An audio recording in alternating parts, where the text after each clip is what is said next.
Buktinya orang Kristen kalau berdebat dengan umat Muslim tidak ada yang menang, tidak ada yang menang.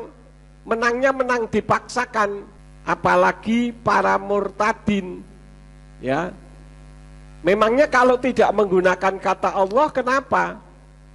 Apakah berarti tidak ada Tuhan di dalam kekristenan? Di dalam kitab berbahasa Ibrani tidak ada nama Allah di sana, ya. Jadi kontekstual saya setuju, tapi 20 tahun ke belakang sono. Sekarang orang sudah pinter, makanya banyak pertanyaan-pertanyaan yang ditujukan kepada umat Kristen, dan umat Kristennya tidak mau belajar. Pendeta itu dari bahasa Sanskerta, yang artinya orang yang pandai, tetapi realitasnya menjadi orang yang paling bodoh. Satu video kita akan dengar, ada seorang ustadz namanya Ustadz Zuma dari Makassar kalau saya tidak salah. Beliau menyampaikan video, silakan saudara nanti dengar videonya dan dengarkan juga suara background di belakangnya ya. Bible. Apa yang dikatakan? Tiada Tuhan selain Allah, harusnya dirubah menjadi tiada Allah selain Tuhan. Ini apa ya ini? Lucu sekali kemudian ketika dikatakan tiada Allah selain Tuhan. Apa maksudnya gitu loh? Sementara kalau dia teman-teman Kristen membaca Allah, dibaca Allah. Maksudnya apa Allah ini? Allah bum atau Allah dalam arti kata semisal atau contoh atau seandai atau sekiranya kata Allah ini. Ya, Allah pencipta, Allah Bapa. Maksudnya apaan Allah Bapa? Tapi kalau dia pendekatannya terhadap bahasa Ibrani, nah itu makin kacau nantinya. Karena Allah dalam bahasa Ibrani itu artinya apa, Bang Handi? Bang Handi pasti tahu. Sumpah serapah. Jadi kalau dibilang Allah Bapa, sumpah serapah Bapa, sumpah serapah Anak, sumpah serapah Roh Kudus. Assalamualaikum warahmatullahi wabarakatuh. Berjumpa lagi dengan Jadi HMC ya, channel yang mengedukasi dan menghibur. Kita ketahui bersama teman-teman ya, para Polikardus ini sampai detik ini masih tidak punya rasa malu, masih berani untuk menantang umat Muslim berdiskusi. Padahal menurut pendeta Yakob Sulistyo tidak mungkin, ya, tidak mungkin umat Muslim itu bisa kalah dari orang Kristen, nggak mungkin. Alias kalau dibalik, tidak mungkin pendebat Kristen, bahkan sekelas doktor teologi sekalipun, tidak mungkin bisa menang. Ya, tidak mungkin bisa menang berdebat melawan pihak Muslim. Bahkan mungkin kalau yang Muslimnya hanya anak SMP atau anak SMA. Sekelas anak SMP sekalipun, tidak mungkin bisa kalah melawan doktor teologi selama doktor teologi tersebut atau pendeta tersebut menjadikan LAI sebagai rujukan, menggunakan Bible terjemahan LAI. Tidak mungkin. Tidak mungkin, karena hanya memaksakan kehendak. Jadi kita tahu statement pendeta Yakob Sulistyo itu sangat viral, dan dia langsung dihujat habis-habisan oleh para Polikardus beserta laskar-laskarnya. Mereka marah karena dianggap sepele, karena dihina, karena dianggap mereka direndahkan. Padahal mereka sudah berusaha. Mereka sudah berusaha mewakili kekristenan untuk berdebat dengan pihak Muslim. Walaupun ujungnya jadi badut. Ujungnya jadi badut ya. Dan kita tahu pendeta Yakob Sulistyo ini benaran pendeta, bukan asal cuap-cuap, tapi memang dia seorang pendeta. Ini yang harus digarisbawahi dan diketahui oleh teman-teman Kristen. Yakob Sulistyo adalah seorang pendeta di Gereja Pemulihan Firman. Nama gerejanya Gereja Pemulihan Firman. Jemaatnya jelas ada, gedungnya ada, semua jelas. Beda dengan pendeta-pendetaan yang kita lihat di medsos ini, yang mengklaim dirinya pendeta, tapi kita nggak pernah lihat jemaatnya, kita nggak pernah lihat gerejanya. Contohnya Pak Bombom, mengatakan dirinya pendeta, tapi nggak pernah ya, kita lihat Pak Bombom naik mimbar, bahkan sebagai tamu pun nggak pernah. Harusnya dengan kelas Pak Bombom yang jago membuat cerita-cerita bualan, Harusnya ada gereja yang mengundang dia. Tapi sampai detik ini kita belum melihat. Yang ada malah setiap hari Minggu, dia tetap membuat live. Hari Minggu dia tetap live, teman-teman. Dia ada putus, setiap hari live. Tujuannya apa? Mencari koin. Mendapatkan domba-domba. Mencuri domba dari tempat lain. Nah, seperti itu, teman-teman. Kalau pendeta Yakob Sulistyo itu jelas. Dan saya akan tampilkan sedikit ya, cuplikan jemaatnya, kondisi gerejanya, supaya kalian lihat. Nah, ini biar kalian tahu. Terus kenapa saya bahas pendeta Yakob Sulistyo pada kesempatan ini? Pendeta Yakob Sulistyo memutarkan video Bang Zuma di gereja. Nah, ini yang mengejutkan nih. Lagi musim ya, lagi musim pendeta-pendeta memutarkan video dari para pendebat Muslim. Cukup lucu.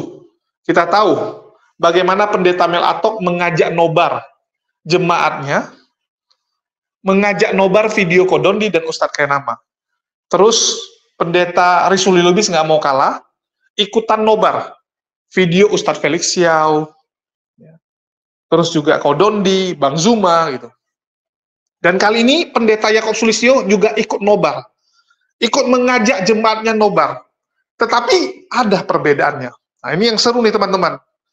Apakah Yakob Sulistyo cuma ikut-ikutan? Ternyata tidak.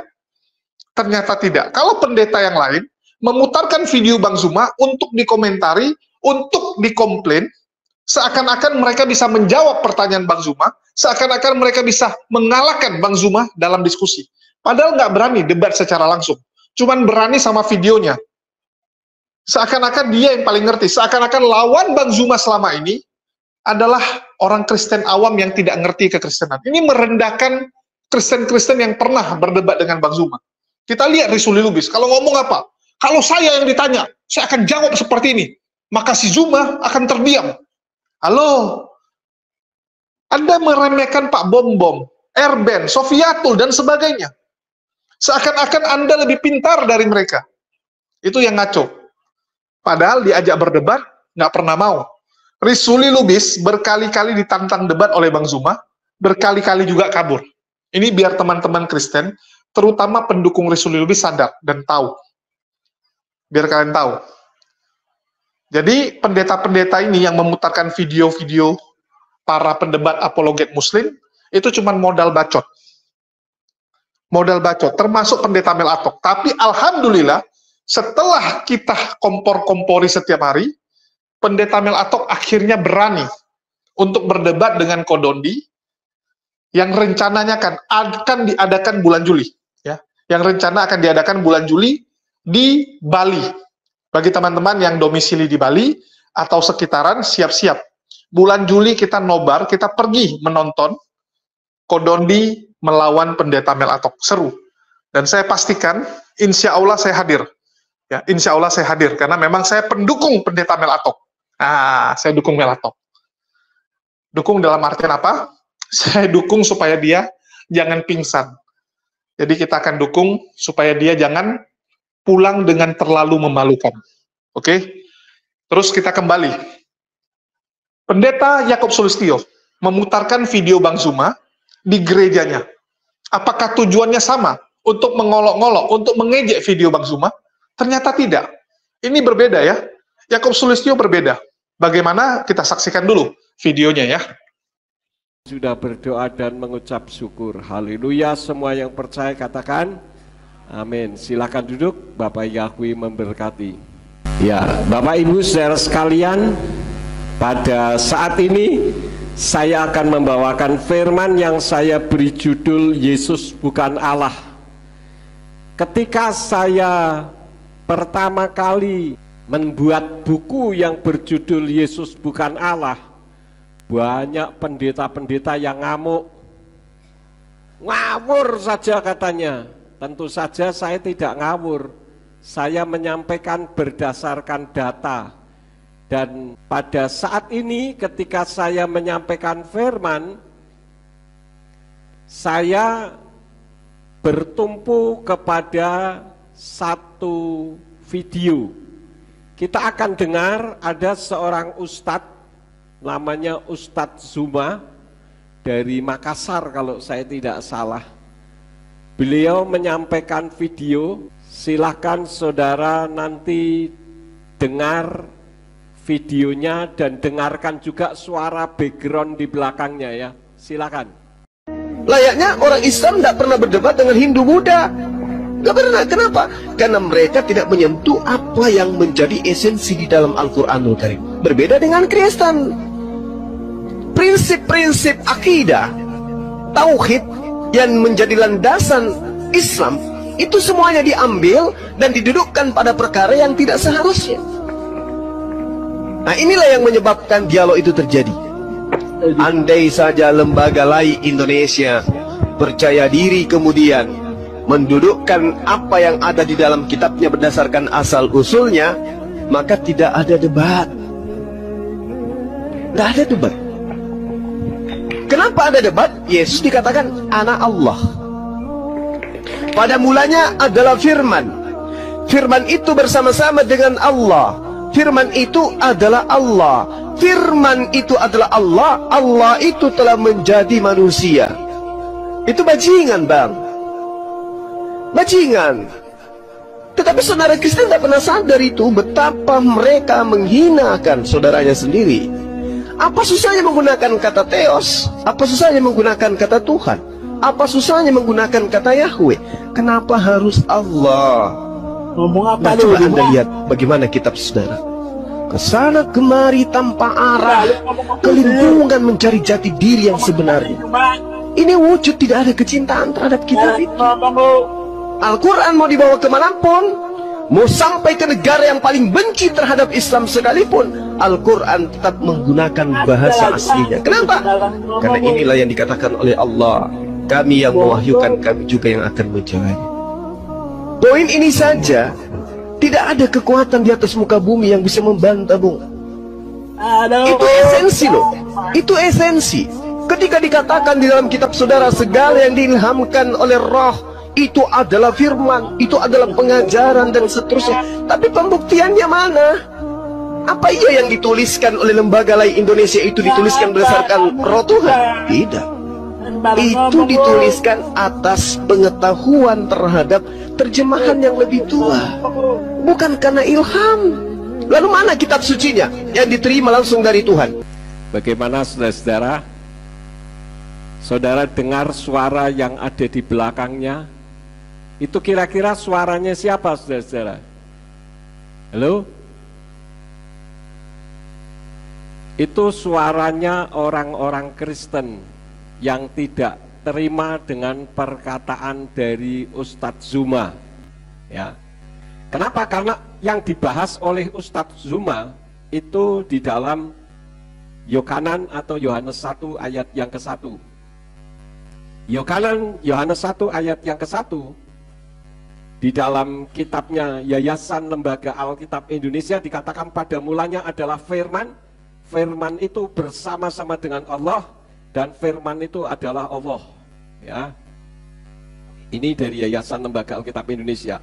Kemudian dari pasal 1 ayat yang ke-14 di sana dikatakan firman itu telah menjadi manusia dan diam di antara kita, dan kita telah melihat kemuliaannya, yaitu kemuliaan yang diberikan kepadanya sebagai anak tunggal Bapa, penuh kasih, karunia, dan kebenaran.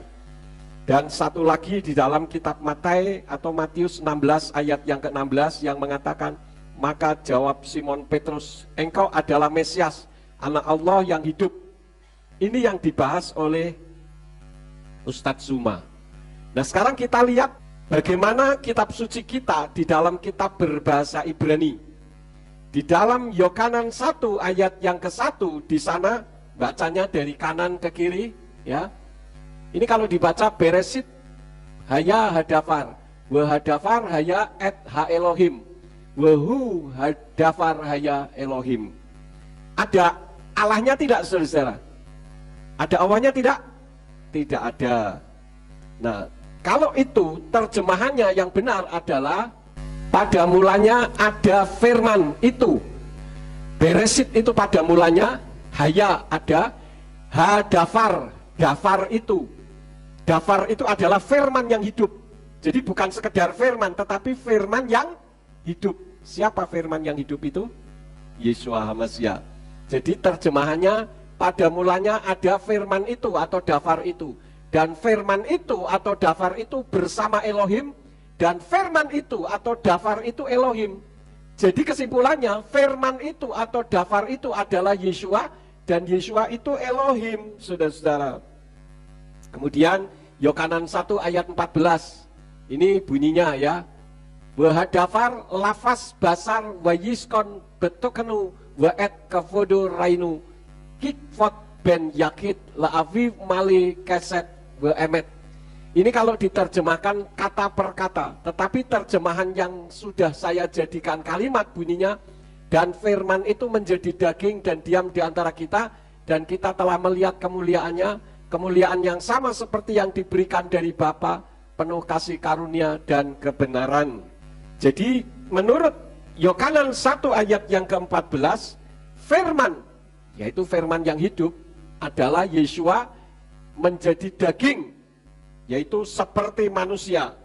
Kalau seperti manusia berarti Yeshua itu bukan manusia, hanya seperti wujudnya saja seperti manusia.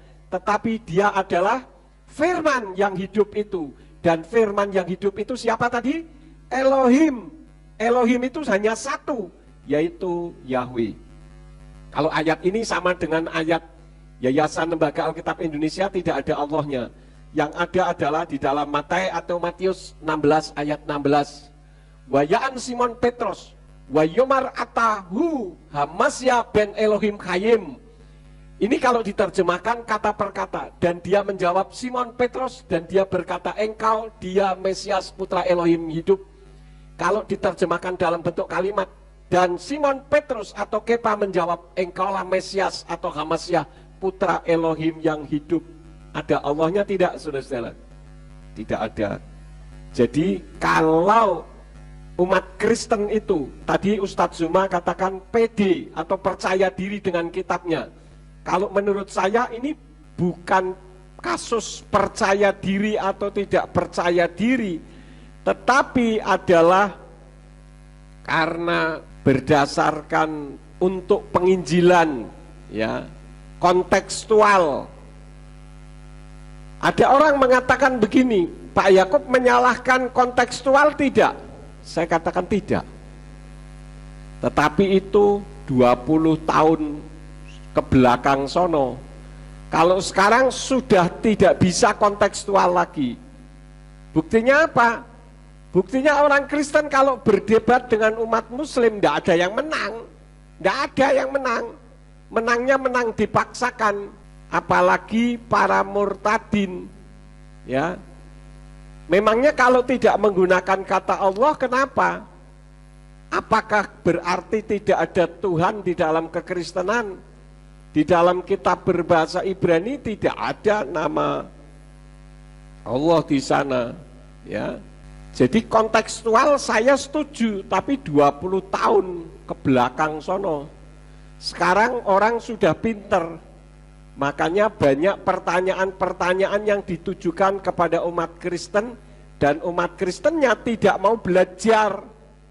Pendeta itu dari bahasa Sanskerta, yang artinya orang yang pandai, tetapi realitasnya menjadi orang yang paling bodoh, diajari tidak mau.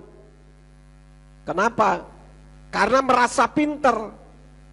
Mengatakan bahwa kitab suci terjemahannya Yayasan Lembaga Alkitab Indonesia itu sudah paling benar. Bahkan ada pendeta di Semarang yang mengatakan bahwa saya pedomannya cukup dengan LAI, tapi ajarannya ngawur bondrol ndak karuan, saudara-saudara. Ya, tidak bisa berteologia dengan baik. Kalau menurut saya ini memalukan sekali. Nah, sekarang kita kembali ke topik. Kita kembali ke topik Yesus bukan Allah.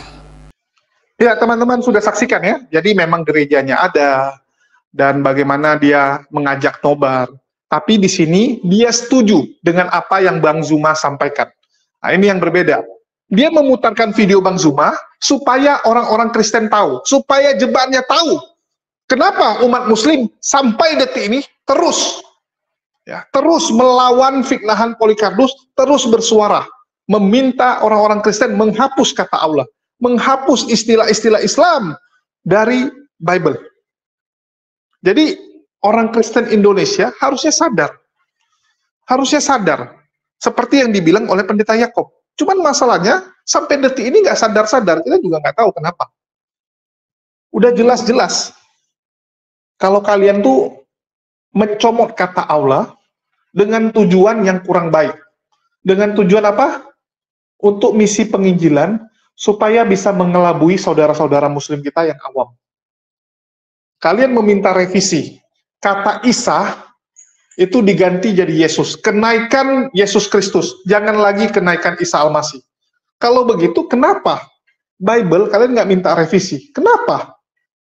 Ya, kenapa kalian harusnya kan minta revisi Bible juga gitu? Jangan hanya revisi kenaikan Isa Al-Masih. Ini memalukan. Begitu juga dengan gereja-gereja yang masih menggunakan nama Gereja Isa Al-Masih. Dan itu banyak. Banyak. Harusnya itu direvisi juga. Bahkan Pendeta Yakob Sulistyo mengatakan 20 tahun yang lalu, itu oke, masih kontekstual. 20 tahun yang lalu, pengertiannya nggak seperti sekarang. Itu gara-gara terjemahan yang salah. Itu masih bisa dimaklumi. Tapi sekarang, kalian sudah tahu terjemahan itu salah. Kenapa masih digunakan? Itu yang jadi tanda tanya. Kenapa masih digunakan?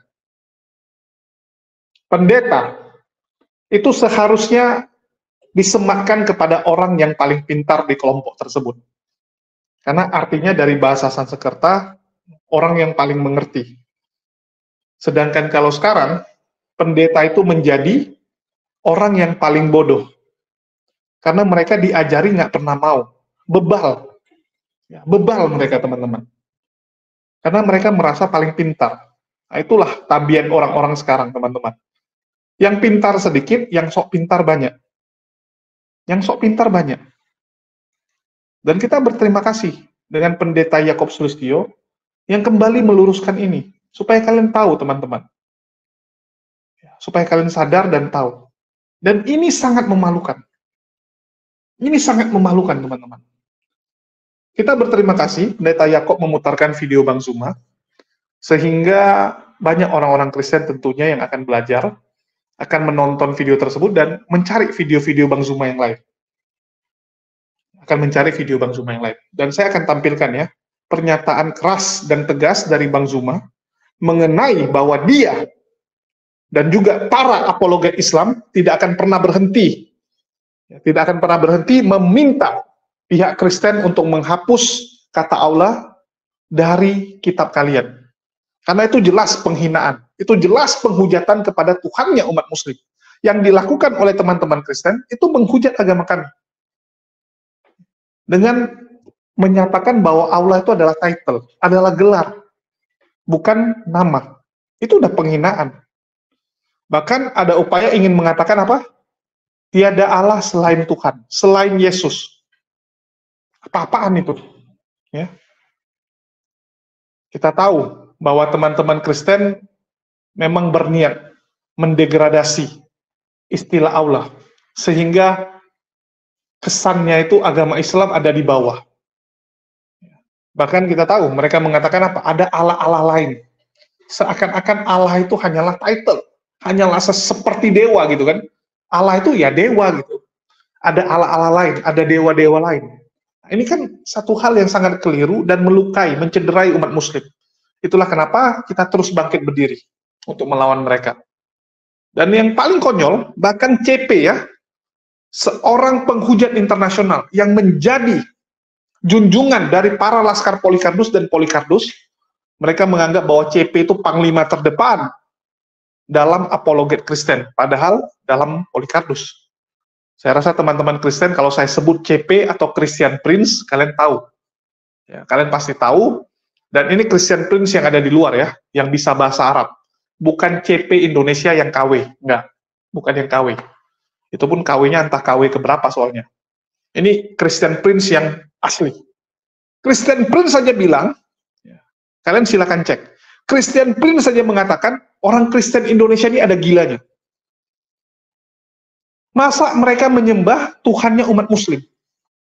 Kalian menyembah Tuhannya umat muslim. Terus kalian seakan-akan yang paling benar, kan kacau.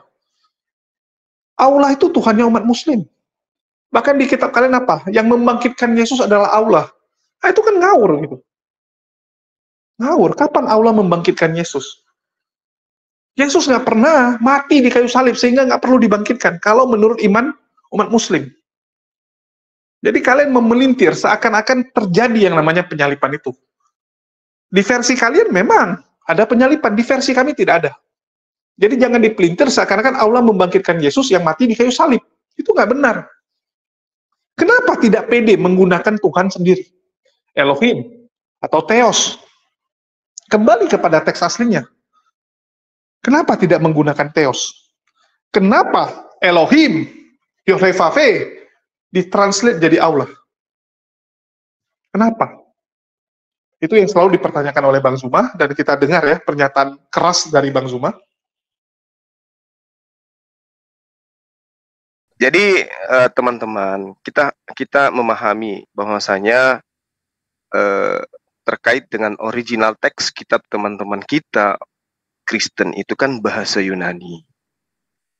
Nah, kalau hari ini teman-teman Kristen mencoba untuk kemudian mengal-Qur'anikan, saya istilahkan seperti itu, terjemahan kitab mereka itu bukan tanpa alasan. Karena begini, orang-orang yang pertama kali kemudian memperkenalkan ajaran monoteisme itu adalah Yahudi atau Yudaisme. Mereka tidak mengenal kemudian istilah-istilah Theos, tidak mengenal istilah Kurios, tidak mengenal istilah Theon, dan seterusnya. Sehingga adalah kesulitan bagi orang-orang Yunani, khususnya Eropa, pada saat untuk menerima kemudian dan mengimani kepercayaan atau agama yang beriman serta beribadah hanya kepada satu Tuhan, itu sangat berat mereka. Baik dari segi konsep maupun dari penyebutan-penyebutan. Nah, oleh karena itulah kemudian kita harus memahami dulu bahwasanya penguasa yang muncul kemudian di tengah-tengah pengajaran monoteisme pada saat itu adalah penguasa yang memiliki konsep keagamaan yang percaya kepada dewa-dewa. Percaya bahwa Theon mereka atau Theos mereka ya, atau Kurios mereka itu datang menjelma menjadi manusia. Sehingga perpaduan antara Yudaisme dengan munculnya ajaran yang dibawa oleh penguasa masuk ke tanah Yahudi waktu itu, tanah Yudea, itu terjadi penukaran konsep dalam hal penyebutan. Ketika orang-orang Yunani kemudian mendengarkan tentang Tuhannya orang Yahudi yang maha kuasa, yang maha esa, maha pencipta, maha perkasa, dan seterusnya, orang-orang Yunani Eropa pada saat itu berpikir untuk kemudian mencocok-cocokkan, menyamanyamakan, memirip-miripkan Tuhannya orang Yahudi yang tadinya mereka hanya mengenal Theon-Theon atau yang mereka kenal dengan Theos yang dipercaya oleh orang Yunani Eropa sebagai Theon yang paling tinggi, kemudian di mana ketuhanan mereka itu memiliki hierarki kekuasaan dan kekuatan yang rendah, sedang, dan yang tinggi. Di mana mereka yang tinggi itu mereka imani adanya konsep Tuhan Bapa atau mereka kenal dengan dewa tertinggi Zeus. Nah, sebutan ini kemudian di dalam bahasa Yunani mengacu kepada apa yang kemudian bahasa Indonesia terjemahkan hari ini dengan kata Tuhan. Theos berubah Tuhan. Nah, yang rancu kemudian ketika yang harusnya Tuhan berubah menjadi Allah. Nah, di sini kenapa bisa seperti itu? Padahal kalau kita melihat dari perspektif bahasa asal daripada perjanjian lama yang tadinya sebelum Septuaginta dalam bahasa Ibrani itu tidak ada sama sekali penyebutan kepada Tuhan pencipta langit dan bumi merujuk kepada Allah atau merujuk kepada sembahan yang menyatakan diri kepada Rasulullah Muhammad SAW terkait dengan penyebutan, bukan terkait dengan esensi.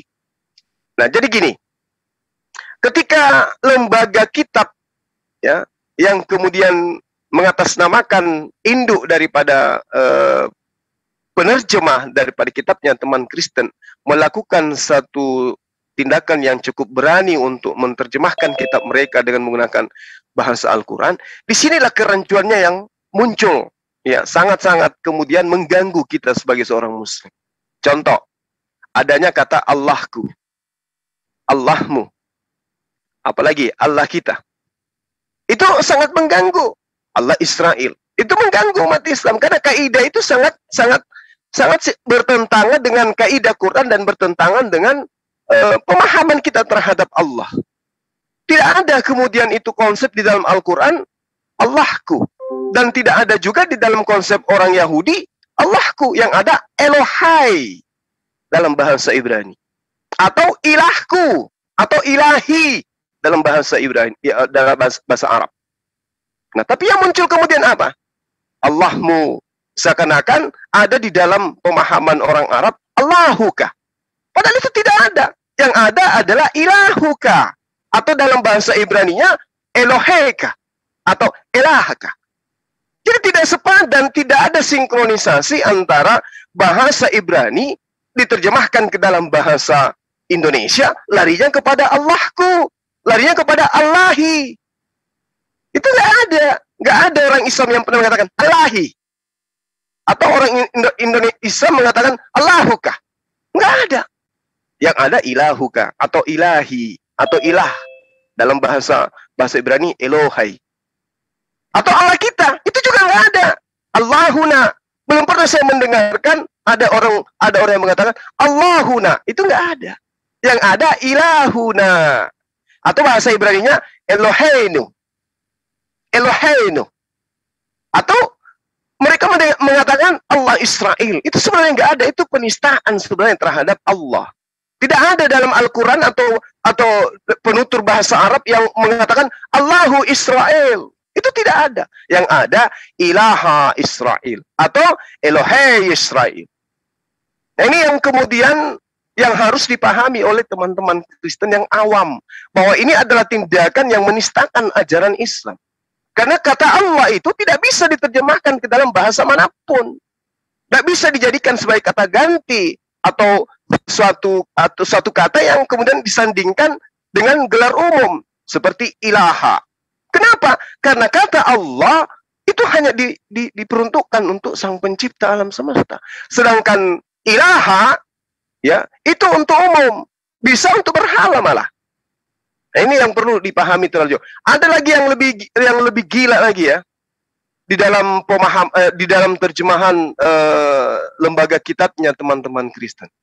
Saya pernah mendengarkan, bahkan saya pernah membaca di dalam literasi yang ada di dalam terjemahan yang ada di dalam Bible. Apa yang dikatakan? Tiada Tuhan selain Allah, harusnya dirubah menjadi tiada Allah selain Tuhan. Ini apa ya ini? Lucu sekali kemudian ketika dikatakan tiada Allah selain Tuhan. Apa maksudnya gitu loh?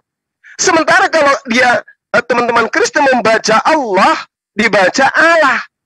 Maksudnya apa Allah ini? Allah bum atau Allah dalam arti kata semisal atau contoh atau seandai atau sekiranya kata Allah ini. Ya, Allah pencipta, Allah Bapa. Maksudnya apaan Allah Bapa? Tapi kalau dia pendekatannya terhadap bahasa Ibrani, nah itu makin kacau nantinya. Karena Allah dalam bahasa Ibrani itu artinya apa, Bang Handi? Bang Handi pasti tahu. Sumpah serapah. Jadi kalau dibilang Allah Bapa, sumpah serapah Bapa, sumpah serapah Anak, sumpah serapah Roh Kudus. Nggak bisa. Makanya saya katakan tadi, sangat lucu ketika kemudian teman-teman Kristen mengatakan Allahku, Allahmu, Allah kita atau Allah Israel dan lain. Itu lucu. Karena tidak sesuai dengan konsep bahasa yang asal-usul kata Allah itu diambil. Tiada Allah selain Tuhan. Yang seharusnya tiada Tuhan selain Allah. Ini dibolak-balik kemudian. Nah, coba kita lihat di dalam kitab Keluaran ya. Keluaran 3 nomor 15. Di situ dikatakan begini. Wa qala Allahu aidan li Musa hakaza taqulu li bani Israil. Nah, yang parah kemudian ketika dikatakan ilaha abaikum, ya kan? Ilaha Ibrahim wa ilaha Ya'qub arsalni ilaikum haza ismi ilal abadi wa haza zikri illa fadur. Ini lucu kemudian. Kenapa? Karena di dalam kitab lembaga Bible Indonesia, saya tidak katakan Alkitab ya, karena sebenarnya kitabnya orang Kristen itu bukan Alkitab. Dia terjemahkan begini, selanjutnya berfirmanlah Allah kepada Musa, beginilah kau katakan kepada orang Israel, Tuhan, Allah nenek moyangmu, Allah Abraham, Allah Ishak, Allah Yakub telah mengutus aku kepadamu. Itulah namaku untuk selama-lamanya, dan itulah sebutanku turun-temurun. Nah, ini harus dipahami, sahabat-sahabat. Di dalam bahasa Arab, kalimat ilaha abaikum, ilaha Ibrahim, ilaha Ishak, wa ilaha Yakub, ya, ilah atau Tuhan di situ, itu tidak bisa kemudian diganti menjadi kata Allah. Karena tidak ada kemudian pijakan yang bisa dijadikan sandaran untuk mengatakan Allahu abaikum, Allahu Ibrahim, wa Allahu Ishak, wa Allahu Yakub. Itu nggak ada. Nggak bisa kemudian seperti itu datanya. Tapi yang benar adalah ilah. Ilahu abaikum, ilahu Ibrahim, wa ilahu Ishak. Tidak boleh dikatakan Allah Ishak, Allah Abraham. Tapi dikatakan ilaha atau elah Ibrahim, atau Eloha, atau Elohei Ibrahim. Itu baru bisa. Tapi kalau dikatakan Allah Abraham, Allah Ishak dan Yakub, itu kekeliruan yang sangat fatal. Dan itu sangat menghinakan Tuhan sesembahan daripada umat Islam. Ini yang perlu teman-teman Kristen pahami. Kenapa kemudian kami umat Islam itu sangat-sangat, utamanya saya pribadi, sangat tidak suka kemudian ketika teman-teman Kristen itu membawa kata Allah. Kalau ada alasan Kristen Arab lebih duluan daripada umat Islam itu sendiri. Betul. Itu tidak kami sangkali. Tetapi Kristen Arab itu mereka masih punya etika. Ketika mereka menyebut Allah, ya, yang dimaksud dengan Allah di sini adalah pencipta yang merujuk kepada sembahan Abraham, Ishak dan Yakub. Sementara orang Indonesia ketika menggunakan kata Allah tidak merujuk ke sana. Contoh yang tadi, tiada Allah selain Tuhan. Kalau orang Kristen Arab, tiada Tuhan selain Allah. Itu mereka benar. Menggunakan kata Allah pada tempatnya, tidak masalah. Umat Islam tidak boleh protes ketika agama luar sana menggunakan kata Allah untuk menobatkan pencipta langit dan bumi itu sebagai Tuhan. Kristen dia, tapi kalau dia katakan tidak ada Tuhan selain Allah, itu benar. Tapi kalau dia katakan tiada Allah selain Tuhan, itu baru error. Itu menghujat namanya. Itu nggak bisa seperti itu. Itu pelanggaran besar. Jadi kalau ada orang Hindu, orang Buddha, Konghucu, atau apapun agamanya, mengatakan tiada Tuhan selain Allah, itu benar. Itu nggak masalah. Mau Kristen dia, mau Hindu dia, mau Katolik dia, mau apapun agamanya, kalau mengatakan tiada Tuhan selain Allah, penggunaan kata Allah tepat. Tapi kalau dikatakan Allah Ishak, Allah Abraham, Allah Israel, itu keliru. Karena di situ bukan Allah. Di situ dikatakan Elah. Allah Tritunggal. Atau Eloha. Ya, teman-teman sudah dengar ya. Jadi inilah yang kita lawan. Penzoliman kata Allah. Ini yang akan terus disuarakan oleh umat muslim. Karena kalian memelintir sembarangan. Dan kalian merasa bahwa yang kalian lakukan benar. Terus kalian merasa bahwa umat muslim yang reseh. Ini kan konyol. Kalian tidak merasa bersalah. Aneh sekali. Kita lihat bagaimana Polycarpus itu menuntut apa? Meminta kata Isa Al-Masih dihapuskan. Hapuskan Isa dari kitab kalian. Hapuskan ayat-ayat yang ada di Quran. Jangan kalian tulis Isa hanyalah utusan. Isa hanyalah nabi. Jangan. Harus dibuat dia jadi Tuhan. Kalau enggak dihapuskan. Itu tuntutan dari para Polycarpus yang enggak sadar diri. Dengan enaknya, seenak jidatnya, kepala kau bau kemenyan, meminta umat muslim untuk meninggikan Yesus sampai menjadi Tuhan. Kan ngaco itu. Ngaco sekali. Padahal yang cari gara-gara siapa? Mereka. Kita sudah menyerukan, hapus kata Allah. Hapus kata Allah. Dan itu ada dasarnya. Karena memang nggak cocok kalian pakai. Kenapa bukan Theos? Kenapa bukan Theos? Aneh. Dan orang Kristen, terutama Kristen awam, yang nggak tahu apa-apa, yang sok pintar, yang sering kita jumpai di komal-komal TikTok, bilangnya apa? Udah benar itu Tuhan kami. Pokoknya Yesus adalah Allah gitu. Yesus adalah Allah. Padahal Yakobus Sulistyo-nya bilang apa? Yesus bukan Allah. Yesus bukanlah Allah. Biar kalian tahu. Jadi tolonglah lebih pintar. Belajarlah dari yang ngerti. Jangan belajar dari yang sok ngerti. Kelemahan dari orang-orang Kristen yang kita lihat saat ini, suka belajar dari orang yang tidak ngerti. Contohnya Pak Bom Bom, Wak Donat. Yang bahkan sampai detik ini antar mereka saja masih bingung. Kalian lihat Bililin, Mikana, ya, masih berantem sama Erben dan kawan-kawannya untuk menentukan siapa Yesus. Bagaimana mungkin kalian mengikuti orang yang masih bingung siapa Tuhannya? Masih bingung. Mending kalian ikut Yakobus Sulistyo. Jelas Tuhannya siapa? Elohim. Nggak pusing dia. Tuhannya Elohim. Kalau ini Yesus siapa? Masih gedebrul, masih bingung, masih berantem. Dari berantem nanti saling ngancam. Bilil pernah mau dibunuh. Ya, ngeri teman-teman. Ngaco sekali mereka ini. Dan itulah yang membuat kalian nggak bisa move on. Nggak bisa menang dalam debat. Karena kalian belum final. Ya, ajaran kalian belum final. Ini yang teman-teman harus tahu.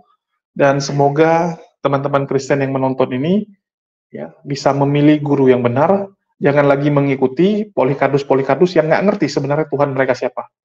Mungkin itu aja yang bisa saya sampaikan. Makasih buat teman-teman semua. Dan sedikit iklan ya teman-teman. Teman-teman mungkin tahu bahwa kita sudah membuat channel podcast. Kita siapkan studio, perangkat, dan sebagainya. Ya, walaupun sambil jalan lah, ya, lagi dibenahi semua.